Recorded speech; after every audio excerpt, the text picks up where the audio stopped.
इस वक्त की जो है सबसे बड़ी अपडेट जो है ब्रेकिंग न्यूज़ के बारे में आप सभी को बताना चाहता हूं। जी हाँ, सीजीपीएससी और सीजी व्यापम दोनों में ही काफ़ी महत्वपूर्ण जो है भर्ती छात्रावास अधीक्षक के होने वाली है।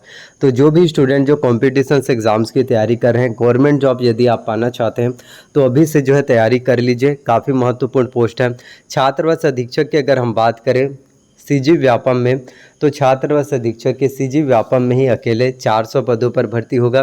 कैटेगरी वाइज मैं आपको पोस्ट भी बताऊंगा कि 400 पोस्ट जो सीजी व्यापम में आपके होने वाला है, उसमें जनरल के लिए कितना पोस्ट होगा, ओबीसी वर्ग के लिए कितना होगा और एससी और एसटी कैटेगरी वाले स्टूडेंट्स के लिए कितना पोस्ट होगा।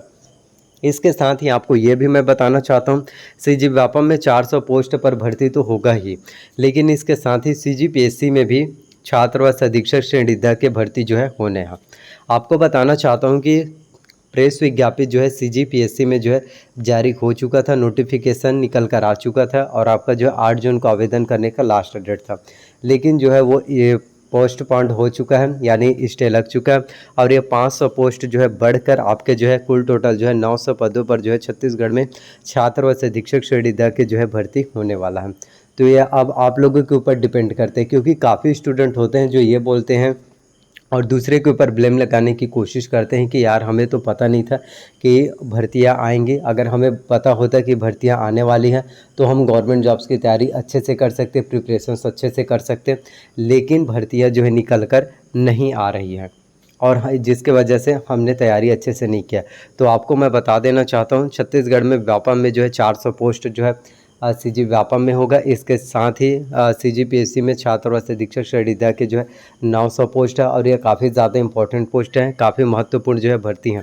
तो इस वीडियो में आप सभी को कंप्लीट जानकारी बताऊंगा कि योग्यता क्या होगा, आयु सीमा कितना होगा, चयन प्रक्रिया कितना होगा, सिलेबस और एग्ज़ाम पैटर्न और जो है बुक लिस्ट के बारे में भी, कटअप के बारे में भी, क्योंकि काफ़ी स्टूडेंट होते हैं जिनको ये समझ ही नहीं आता कि हमें बुक जो है कौन से पढ़ना है, क्योंकि हर एक स्टूडेंट चाहता है, क्योंकि बहुत से स्टूडेंट ऐसे हैं जो गांव में रहते हैं, उनको पता नहीं होता कि हमें कौन से राइटर्स का बुक जो है ख़रीदना चाहिए, कौन से राइटर्स का बुक पढ़ना चाहिए, कौन से बुक पढ़ने से हम कॉम्पिटिशन एग्ज़ाम्स को क्वालिफाई कर पाएंगे, कौन से बुक को अगर हम पढ़ाई करेंगे तो हमारा कॉम्पिटिशन एग्ज़ाम जो है बेहतर होगा और हम एग्ज़ाम्स को डेफिनेटली क्वालिफाई कर पाएंगे, क्योंकि काफ़ी स्टूडेंट होते हैं जिनको पता ही नहीं होता। तो आपको इस वीडियो में सभी जानकारी जो है मैं बताने वाला हूँ।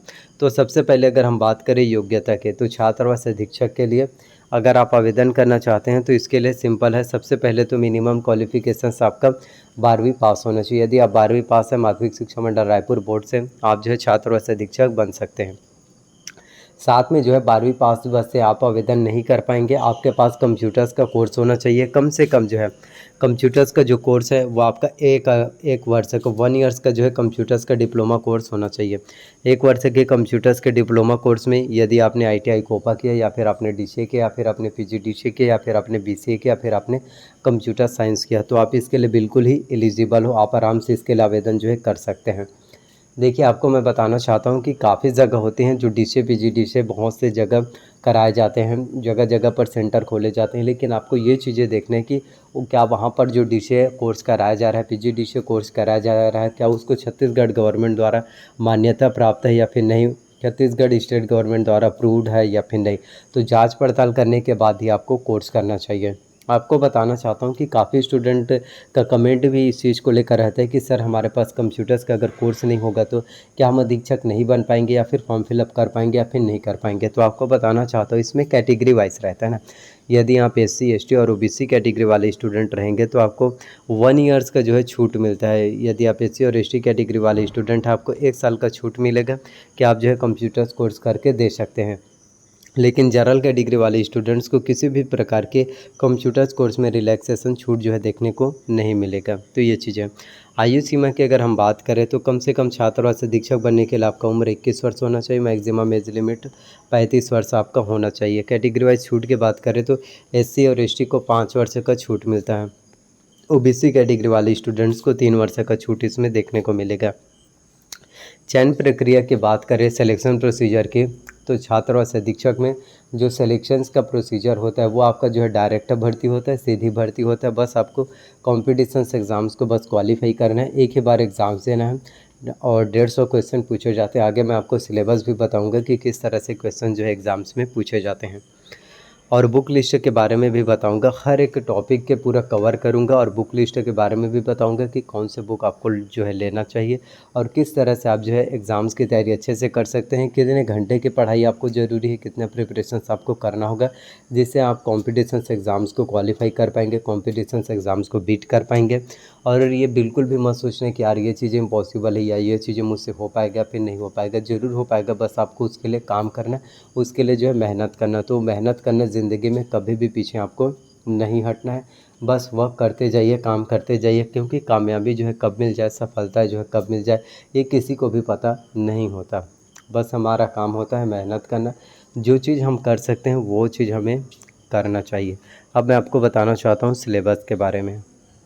तो छत्तीसगढ़ में जो है छात्रावास अधीक्षक की अगर हम बात करें आपके सिलेबस की, तो कुल टोटल जो है 150 प्रश्न एग्ज़ाम्स में पूछे जाएंगे। प्रत्येक प्रश्न आपके 1 अंक के होते हैं, और इसके साथ ही आपके एग्ज़ाम्स में जो है 1/4 जो है माइनस मार्किंग होंगे, निगेटिव मार्किंग जो है देखने को मिलता है 1/4। अगर आपने 4 प्रश्न गलत किया तो 1 नंबर सिंपल कट जाएगा। वहीं कंप्यूटर संबंधी सामान्य ज्ञान की बात करें तो 50 अंकों के 50 प्रश्न एग्ज़ाम्स में पूछे जाते हैं, जिनमें से परीक्षार्थियों को जो है 25 अंक प्राप्त करना अनिवार्य है। ये सीजी व्यापम हो या सीजीपीएससी छात्रावास अधीक्षक में ये एक नियम होता है, ये क्राइटेरिया होता है। इस क्राइटेरिया को आपको फुलफ़िल करना बहुत ज़्यादा ज़रूरी होता है। कंप्यूटर का परिचय, कंप्यूटर का उपयोग कहाँ कहाँ एवं किस लिए किया जाता है, इसकी बेसिक जानकारी, कंप्यूटर के प्रमुख भाग जिसमें आपका CPU, input device, output device के बारे में जानकारी। जैसे कि इनपुट डिवाइस की अगर हम बात करें तो कीबोर्ड हो गया, माउस हो गया, जॉयस्टिक हो गया, लाइट पेन हो गया, स्कैनर हो गए, ये सभी आपके इनपुट डिवाइसेस हैं। वहीं आउटपुट डिवाइस की बात करें तो आपका आउटपुट डिवाइस में आ जाता है प्रिंटर, प्लॉटर, स्पीकर, प्रोजेक्टर, या आउटपुट डिवाइस है। वहीं प्रिंटर के प्रकार जिसमें इंकजेट, लेजर जेट एवं अन्य सभी प्रकार के प्रिंटर्स। ऑपरेटिंग सिस्टम के नाम जिसमें कमर्शियल एवं open source operating system. Word processor जिसमें स्प्रेडशीट एवं प्रेजेंटेशन के उपयोग, कार्यालय में उपयोग के लायक सामान्य जानकारी। इंटरनेट के उपयोग जिसमें email, document serving, website serving, विभिन्न सरकारी विभागों के वेबसाइट की सामान्य जानकारी। एंटीवायरस के उपयोग जिसमें कंप्यूटर वायरस से होने वाले नुकसान एवं कंप्यूटर वायरस की जो है सामान्य जानकारी। मल्टीमीडिया के उपयोग जिसमें ऑडियो, वीडियो एवं टेक्स्ट का उपयोग करने की सामान्य जानकारी। सीडी डीवीडी से संबंधित जानकारी। गूगल, अल्टा विस्ता, यूट्यूब की सामान्य जानकारी। सर्च इंजन से वांछित जानकारी कैसे प्राप्त की जाए, इसकी बेसिक जानकारी पूछे जाते हैं, जो कि आपके कॉम्पिटिशन एग्ज़ाम्स के लिए बहुत ही ज़्यादा इम्पोर्टेंट है, और डेफिनेटली आप एग्ज़ाम में अच्छे से नंबर ला पाएंगे। तो कंप्यूटर्स की जो है अच्छे से प्रिपरेशंस करने के लिए, तैयारी करने के लिए आपको जो है परीक्षा मंथन का बुक लेना चाहिए। जी हाँ, परीक्षा मंथन का बुक जो है सबसे अच्छा होता है, अरिहंत का है परीक्षा मंथन का बुक, जिससे कि आपके कंप्यूटर्स के बारे में जितने भी आपको नॉलेज चाहिए वो सभी नॉलेज, वो सभी जानकारी आपको जो है मिल पाएगा। अगले अगर हम बात करें टॉपिक आपके, तो हिंदी आता है। हिंदी का व्याकरण भी बहुत ज़्यादा इम्पोर्टेंट है, जिसमें आपके पूरे के पूरे जो है व्याकरण जो है पूछे जाते हैं। और इसमें सबसे ज़्यादा इम्पोर्टेंट अगर कोई चीज़ है तो मुहावरे हो गए, लोकोक्तियाँ हो गए, संज्ञा हो गया, संधि हो गया, स्वर संधि, व्यंजन संधि, विसर्ग संधि, ये सभी चीज़ें। तो हिंदी की तैयारी करना है तो इसके लिए आप जो है दिल्ली आईएएस एकेडमी का बुक ले सकते हैं। यदि आप दिल्ली आईएएस एकेडमी के बुक से हिंदी की तैयारी करेंगे तो हिंदी के प्रिपरेशंस और ही अच्छे से कर पाएंगे। वहीं अगर हम बात करें इंग्लिश के, तो इंग्लिश में आपके एग्ज़ाम में पूरे के पूरे ग्रामर्स आते हैं, जिसमें आपका number, gender, article, pronoun, adjectives, verb, use of some important conjunctions, use of some important prepositions हो गया, transformation of sentences, active wise, passive wise, narration, degrees, ये सभी चीज़ें ग्रामर्स के पूछे जाते हैं। तो ग्रामर्स के बारे में अगर आपको नॉलेज नहीं है, नॉलेज लेना चाहते हैं, तो इसके अलावा जो है एसेंशियल इंग्लिश रश्मि सी दिशा पब्लिकेशन की बुक ले सकते हो। तो यदि आप एसेंशियल इंग्लिश रश्मि सी दिशा पब्लिकेशन की बुक से इंग्लिश की तैयारी करेंगे, इंग्लिश की पढ़ाई करेंगे, इंग्लिश के प्रिपरेशंस करेंगे, तो डेफिनेटली आप जो है इंग्लिश में बहुत ही अच्छे से नंबर ला सकते हैं, कवर कर पाएंगे, और आपका कॉम्पिटिशन एग्ज़ाम भी क्वालिफाई हो पाएगा। अगली अगर हम बात करें मैथ से गणित के, जो कुल 20 अंकों के होते हैं, जिसमें महत्तम समापवर्तक, लघुत्तम समापवर्तक, बीजगणित, लघु गणक, बहुलक, ये सभी पूछे जाते हैं। तो गणित के लिए जो साधारण व्यास भी आते हैं, चक्रवृद्धि व्यास, तो गणित के लिए डॉक्टर RS अग्रवाल का बुक सफिशिएंट है, जिससे आपको गणित के बारे में नॉलेज मिल पाएगा बहुत अच्छे से। वही रीजनिंग की बात करें, क्योंकि सामान्य मानसिक योग्यता तार्किक से भी क्वेश्चन पूछे जाते हैं। तो रीजनिंग के लिए आप जो है अरिहंत का मास्टर रीजनिंग ले सकते हैं। तो यदि आप अरिहंत के मास्टर रीजनिंग से रीजनिंग की तैयारी करोगे तो रीजनिंग के बारे में कंप्लीट नॉलेज मिल पाएगा। इसके साथ सामान्य ज्ञान की बात करें, जो 20 अंकों के प्रश्न पूछे जाएंगे, इसमें आपका भारतीय राजनीतिक व्यवस्था में संविधान, तो संविधान की तैयारी करने के लिए आपको कॉन्स्टिट्यूशंस के लिए लक्ष्मीकांत की भारत के राज्य व्यवस्था इस बुक को लेना चाहिए, जिससे कि आपके कॉम्पिटिशन्स एग्ज़ाम्स की तैयारी अच्छे से हो पाएगा और आप जो है कॉम्पिटिशन्स एग्ज़ाम में बहुत ही अच्छे से नंबर जो है ला सकते हैं।